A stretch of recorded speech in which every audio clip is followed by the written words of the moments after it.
Olá, tudo bem? Em primeiro lugar, quero dizer que é muito bom ter você aqui nesse vídeo. Sua presença é importantíssimo para mim. Hoje, quero trazer a seguinte reflexão, quero conversar com você sobre aquilo que é importante na vida dos jovens, aquilo que é importante na vida dos filhos, aquilo que é mais importante, aquilo assim que, sério, que não pode faltar na vida deles, tá? Então, antes de começar, eu convido assim, pega teu chimarrão, pega teu cafezinho preto e vem comigo para essa jornada.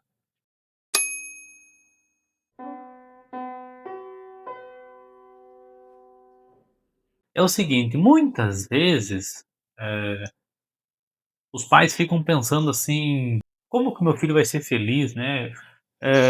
Como que o meu filho vai conseguir a realização da própria vida? Como que o meu filho vai conseguir, realizar o projeto de vida da sua história, como que ele vai conseguir cumprir a própria vocação, enfim, são muitas perguntas. E aí os pais, com boa intenção, acabam preenchendo a rotina dos seus filhos. Quando é adolescente, vai fazer então matricula os filhos em natação, na catequese, no basquete, no futebol, ou seja, para colocar mais coisas para que o adolescente não fique sem nada para fazer, né. De forma errada, os educadores chamam isso de educação integral, mas depois a gente conversa sobre esse assunto. Quando criança, dão presentes, eh, dão coisas, comida, enfim, mas nada disso importa, no fundo, porque tem algo que é muito importante, que o jovem, sobretudo o jovem, necessita, assim, de uma forma absurda. E se caso faltar isso, eh, os pais desses jovens também vão ter problemas para realizar todos essas esses sonhos que a vida é o sonho dos pais e também dos próprios filhos, tá. Eu quero contar uma história que aconteceu comigo no início da minha faculdade, né. Eu estava estudando, então, na faculdade, comecei e eu não sabia muito bem essa dinâmica de faculdade, e tem o semestre é muito curto, muito rápido, e também tem, assim, eu posso optar por fazer disciplina X ou não. Eu não sabia disso. Eu achei que não sei o que eu achei, né, eu achei que, sei lá, era mais rápido, era mais longo, né, enfim.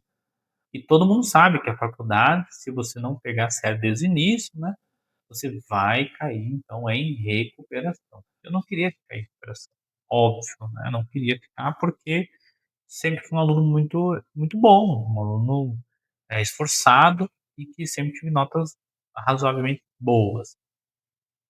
Aquele ano então, eu comecei a faculdade, a aula começou em fevereiro de 2013, e aí eu pensando assim: "Ah, estava tranquilo, estudando, pá, pá, pá, pá". Quando eu me dei conta, assim, nós já estávamos chegando no final de junho, se eu não me engano, né, metade de junho. E eu estava sendo aprovado, então, em todas as disciplinas, exceto em Lógica 1. Quando eu vi que eu não estava aprovado em Lógica 1, já comecei a ficar desesperado, fiquei nervoso, fiquei triste, fiquei apavorado, como diz o gaúcho, né. E aí, então, eu fui ver o que que eu precisava fazer para passar em Lógica 1, e então eu fui fazer o exame, ou recuperação. Para vocês terem uma ideia da do nível que era, né, eu tinha valia 10 pontos, eu tinha 9,3 ou 9,2, uma coisa assim. Então, na minha cabeça, praticamente eu já estava reprovado. Não ia ter chance, eu não ia conseguir ir para frente. Nesse tempo, as disciplinas do segundo semestre, elas foram disponibilizadas, e aí então eu fui lá fazendo, e aí apareceu para mim Lógica 2 e não consegui me matricular nela. Eu fiquei: "Mas por que isso?". Eu não sabia que essas disciplinas que tem são sequenciais, né, Metafísica 1, 2, 3. Se eu reprovar numa, eu não posso fazer a subsequente. Então, eu fiquei assim: "Meu Deus, e agora?". Eu lembro que era uma sexta-feira da de manhã, Lógica 2, toda sexta de manhã. Então eu ia ter que ficar em casa. Eu fiquei: "Meu Deus do céu, e agora? Como que eu vou reprovar na um? Não vou poder fazer a 2". E eu era seminarista, e eu lembro que ninguém dos meus colegas pegou recuperação. Então eu tive que ter uma conversa muito séria com o formador. E eu cheguei para conversar com ele, falei: "Olha, padre, aconteceu isso, eu acabei negligenciando, eu acabei então, pegando recuperação em lógica um e provavelmente eu vou reprovar esse semestre.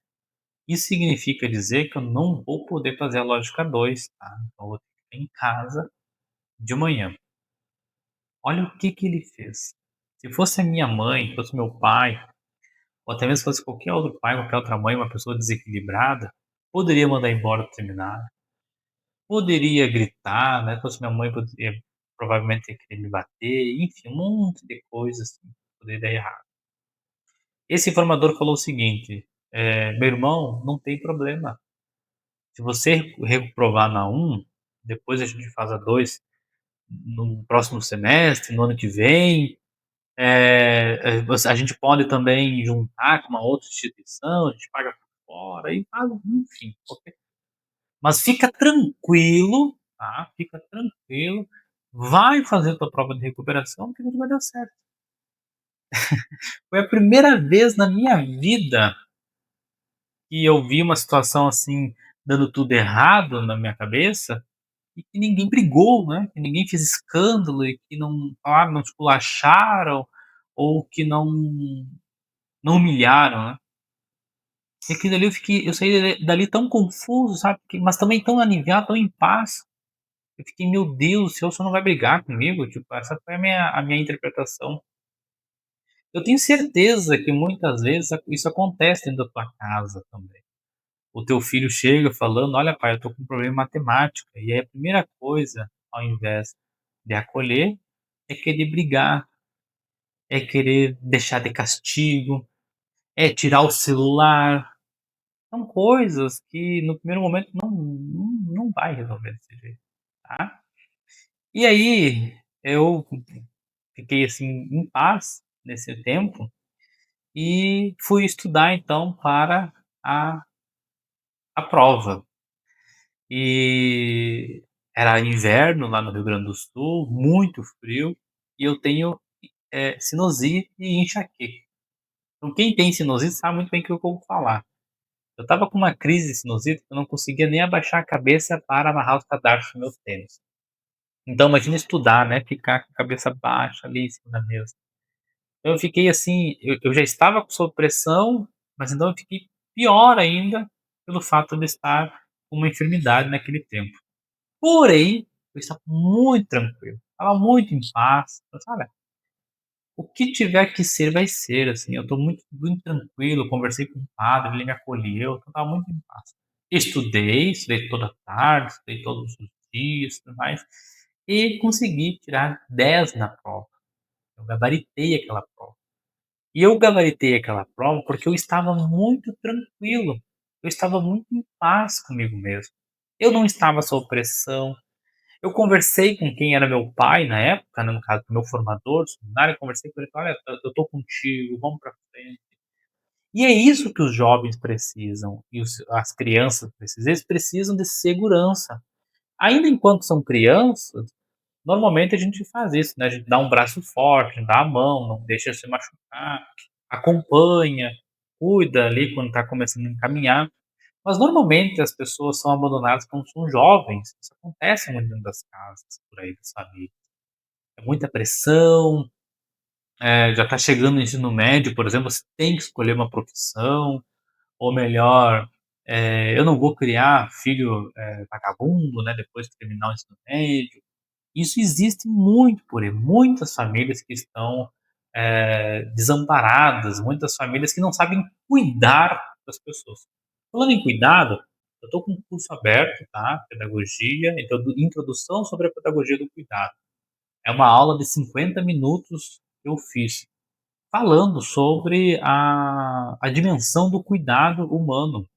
Mas não esse cuidado assistencialista apenas, mas o que que de fato é cuidar pedagogicamente. É um curso muito acessível a todos os bolsos.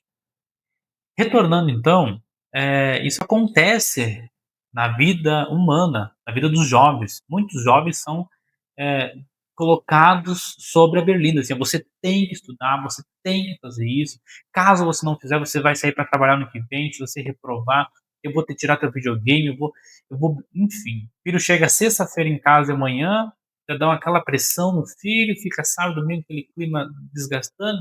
Domingo estão na missa, toda a família reunida ali, mas cada um por si, com seu coração espedaçado. Se juntar os 4 corações não dá um inteiro. Eu não é assim. Eu sei que essa é a realidade que acontece. E dentro de mim, então, fui aprovado, lógica 1, né, mas dentro de mim eu tinha uma questão assim: se eu reprovei, se eu fui tão mal na lógica 1, o que que vai deixar para 2, né? Eu vou ser massacrado aqui, né? E então eu peguei sério naquele segundo semestre, lógica 2. Eu lembro que tinha a tabela da verdade, né, quem for da filosofia sabe muito bem, tabela da verdade, modus ponens e toda aquela questão, assim, burocrática, difícil e chata, né, da lógica 2. E então eu consegui passar com 10 de média. Foi, assim, para mim uma superação incrível. Mas, eu repito, né, consegui superar tudo aquilo, porque eu não estava olhando para mim, mas sim com a segurança que tinham me fornecido dentro de casa, dentro do seminário. E é essa segurança que falta muitas vezes. Eu pergunto aqui sinceramente, quando foi a última vez que você ouviu o teu filho? O teu filho de 15 anos, 14 anos, você que é pai, você sabe qual é a profissão que teu filho quer seguir? Quer ser? Você conhece o temperamento do teu filho? Você conhece quais são as vontades que ele tem? Bom, se você não sabe, tá? No meu curso eu falo sobre isso. Dou então as técnicas da pedagogia do cuidado. É isso que eu faço lá, dentro de algumas dimensões, tá? É isso então que os jovens precisam, é isso que os filhos precisam de segurança, segurança emocional, precisam de uma terra firme, não é pressão. No colégio, hoje em dia, com o novo ensino médio, o que os jovens mais têm é disciplina, né. Acho que, se eu não me engano, o primeiro, segundo ano chegam a ter, terceiro ano, ensino médio, chegam a ter quase 18 disciplinas, né, entre as trilhas, um monte de coisa, 18, 19, todo mundo dando pressão neles. Depois, vai fazer crisma, por exemplo, catequese, tem que estar todo sábado presente lá, todo domingo. Depois vai jogar futebol, tem que treinar, tem que correr. Daí tem que entrar no IF, né, tem que entrar numa federal, porque você só vai conseguir ser feliz se entrar numa faculdade. Depois são as próprias emoções, conseguir uma namorada, um namorado. Então, assim, é uma série de questões. E aí, aonde que esse jovem vai chegar para conversar? Vai chegar falar com os pais, se os pais não têm capacidade emocional para ouvir, não passam segurança, só dão bronca, só brigam os filhos. Será que esse jeito é uma família saudável? Bom, óbvio que não, mesmo. Eu conto meu testemunho aqui não para dizer: "Ah, sou melhor",